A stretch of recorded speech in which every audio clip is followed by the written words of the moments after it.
अस्सलाम वालेकुम नाजरीन, हम आज आए हैं पुलिस लाइन में। थैलेसीमिया का कैंप किया गया है जिसमें थैलेसीमिया के मासूम बच्चों की जान बचाने के लिए एहतियात जारी हैं। नाजरीन, सबसे पहले मैं आपको बताता चलूँ कि थैलेसीमिया क्या है। थैलेसीमिया एक ऐसी बीमारी है जिसमें खून की कमी हो जाती है और ये खून की कमी जानलेवा होती है। इसका पूरी दुनिया में कहीं इलाज नहीं है, इसकी मैनेजमेंट होती है। इसके इलाज में सिर्फ़ एक ही चीज़ होती है कि बोन मैरो ट्रांसप्लांटेशन कराया जाए, लेकिन पाकिस्तान में ये सहूलत ना होने के बराबर है। तो हम पाकिस्तान में रहते हैं तो इस वजह से हमें सबसे ज़्यादा ब्लड पे डिपेंड करना पड़ता है कि हर पेशेंट को ब्लड चाहिए होता है। थैलेसीमिया के मरीज़ों का खून कम होने की वजह से उनको तकलीफ़ होती है। बच्चे जो होते हैं उन्हें थकावट होती है, भूख कम लगती है, चिड़चिड़ापन होता है, वो रोते रहते हैं और एक्टिव नहीं होते। ये थैलेसीमिया के पेशेंट्स की निशानी होती है। जब खून की बहुत ज़्यादा कमी होती है तो बोन मैरो और जिगर और तिल्ली जब ये ज़्यादा काम करते हैं तो चेहरे के और जिस्म के खदो खाल में तब्दीली आ जाती है। तो थैलेसीमिया के पेशेंट्स की ये कुछ निशानियाँ हैं जिससे पता चलता है कि पेशेंट थैलेसीमिया का मरीज़ है। अब बढ़ते हुए थैलेसीमिया के मर्ज़ को बचाने का एक ही तरीका है कि जो लोग जिनकी फ़ैमिली में थैलेसीमिया के मरीज़ हैं तो उन्हें चाहिए कि अपनी फ़ैमिली में शादी ना करें, और शादी करने से पहले आप इसमें एक टेस्ट करवाएं जिस टेस्ट के ज़रिए पता चले कि आप लोगों को थैलेसीमिया है या नहीं है। क्योंकि थैलेसीमिया, अगर कोई शख्स थैलेसीमिया माइनर का मरीज़ है और अगर वो अपने ही ख़ानदान में शादी करता है तो 50% चांसेस हैं कि उनके बच्चों को थैलेसीमिया के मर्ज़ के बच्चे पैदा होंगे। तो इनसे बचने के लिए अगर कोई शख्स माइनर है जो अपनी ज़िंदगी नॉर्मल गुजार रहा है तो उसे चाहिए कि अपने ख़ानदान से बाहर शादी करे कि जिनके ख़ानदान में थैलेसीमिया के मरीज़ ना हो। मरीज़ ना होने की वजह से वो माइनर जो होगा उसके आगे आने वाले बच्चे एक नॉर्मल ज़िंदगी गुजारेंगे। इस तरीके से हम थैलेसीमिया से बच सकते हैं। नाज़रीन, हम इस वक्त मौजूद हैं मुजीब साहब के साथ। ये थैलेसीमिया के मैनेजर हैं। मैनेजर कहा जाए तो इस वक्त प्रेजेंट में ये पूरे थैलेसीमिया को मैनेज कर रहे हैं। तमाम बच्चों को जो भी ब्लड ट्रांसफ्यूजन होती है उनमें सबसे बड़ा किरदार इनका है। ब्लड कैसे अरेंज करना है, कहाँ जाना है, किस तरीके से जाना है, तो तमाम चीज़ें इनके ज़िम्मे हैं और थैलेसीमिया के ब्लड को ये मैनेज कर रहे हैं। इसके अलावा भी बहुत सारी चीज़ों को मैनेज कर रहे हैं। तो हम बात करते हैं मुजीब साहब से कि ये आज पुलिस लाइन के कैंप के हवाले से क्या कहेंगे। बिस्मिल्लाहिर्रहमानिर्रहीम। जैसा कि पुलिस लाइन नवाफिया में जो हमारी कैंप ये चल रही है, ये हमारी कैंप कैप्टन रिटायर्ड हैं हैदर रज़ा साहब जो SSP हैं नवाबशाह के, उनके ताउन से लगाई गई है।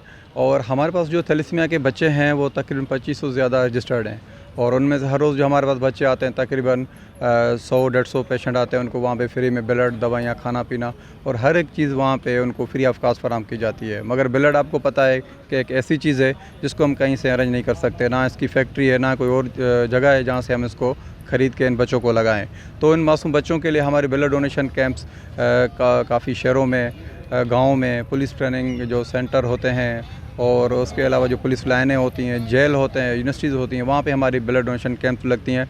और वहाँ पे ह्यूज जो है ना हमें ब्लड की प्रिंट्स मिलती हैं, और वहाँ से अरेंज करके हम थैलेसीमिया के मासूम बच्चों को लगाते हैं। मगर अल्हम्दुलिल्लाह हमारे सेंटर को ज़्यादा से ज़्यादा जो ब्लड डोनेट होता है वो पुलिस डिपार्टमेंट से होता है। तकरीबन 60% जो ब्लड आता है हमारे पास वो पुलिस डिपार्टमेंट से आता है, जिसमें मैंने आपको बताया कि पुलिस ट्रेनिंग जो कॉलेजेस हैं, जिसमें PTC शहदादपुर है, या जो हमारे कमांडो ट्रेनिंग सेंटर है नासरी में सकरन, वहाँ से भी काफ़ी मिकदार में हमें ब्लड मिलता है। तो मैं मुक़द्दम न्यूज़ के थ्रू आप सब से अपील करता हूँ कि जहाँ पे भी इन मासूम बच्चों के लिए ब्लड डोनेशन कैंप्स लगें वहाँ पे ज़्यादा से ज़्यादा आके ब्लड डोनेट करें। और हमारी कैंप में जो भी डोनर आता है सबसे पहले हम उसकी ब्लड की स्क्रीनिंग करते हैं, जिसमें hepatitis B, C, HIV, VDRL, MP, blood pressure, sugar और हेमोग्लोबिन, इन सब टेस्टों में हमारा डोनर जब क्लियर करार आएगा उसके बाद हम उसे थैलेसीमिया के बच्चे के लिए ब्लड लेंगे। और आपको पता है कि ये सब अपनी जान का सदका है। ब्लड आप देंगे तो ये थैलेसीमिया के मासूम बच्चे अपनी ज़िंदगी गुजार सकेंगे। जी शुक्रिया। जहाँ तो नाजरीन पुलिस का एक हमारे यहाँ मोरल डाउन है, जब कहा जाता है कि पुलिस ताउन नहीं करती, वहाँ देखा जाए तो पुलिस हमारी बहुत सारी सरगर्मियों में बहुत अच्छा किरदार अदा कर रही है। जैसा कि अभी मुजीब साहब ने बताया है कि 60% जो डोनेट होता है ब्लड, डोनर्स जो हैं वो पुलिस डिपार्टमेंट से हैं। तो हम अपनी इन पुलिस वालों को खराज तहसीन पेश करते हैं और हम सबका शुक्रिया अदा करते हैं। हम आवाम से भी रिक्वेस्ट करते हैं कि ये बच्चे आप लोगों के ब्लड पे ही ज़िंदा हैं और ये सदका जारिया है, सदका जारिया को कंटिन्यू कीजिए। नाजरीन, हम इस वक्त मौजूद हैं महमूद साहब के साथ, पुलिस डिपार्टमेंट के अच्छे एक ऑफिसर हैं। इनका अभी बहुत बड़ा किरदार है पुलिस वालों को जमा करने में, लेके आने में। हम इनसे पूछेंगे कि इस चीज़ ने पुलिस का मोराल बहुत बुलंद किया है, तो इसके बारे में आज के जो थैलेसीमिया का जो ब्लड कैंप हुआ है इसके बारे में क्या कहेंगे। अस्सलाम वालेकुम। वालेकुम अस्सलाम। जी सर, कैसा रहा आज का प्रोग्राम? ये बेहतरीन रहा प्रोग्राम। हमारे एसएसपी साहब नवाब शाह हैदर रज़ा साहब के अहकामात की रोशनी में इससे पहले भी हमने ये ताउन किया है। पहले भी 3-4 बार ये डोनेट कर चुके हैं ब्लड थैलेसीमिया के जो पेशेंट हैं बच्चे, उनके लिए। अभी फिर भी अब दोबारा इस दफ़ा भी ये किया है इसमें, और कोशिश होगी जितने ज़्यादा से ज़्यादा वो ब्लड जो है वो हो सके इनको डोनेट करके दें थैलेसीमिया वालों को। जी, तो ये हमारे साथ थे महमूद साहब। इनका यही कहना है कि हम पुलिस वाले हमेशा अपने इन लोगों के साथ हैं। हम हमेशा ब्लड डोनेट करने में आगे रहते हैं पुलिस डिपार्टमेंट। तो हम इनके शुक्रगुजार हैं कि इंशाल्लाह पुलिस वाले इसी तरीके से इस काम में आगे चलते रहें। कैमरामैन शोबान लाशारी के साथ डॉक्टर राहिल राठौर, मुकद्दम न्यूज़, नवाबशाह।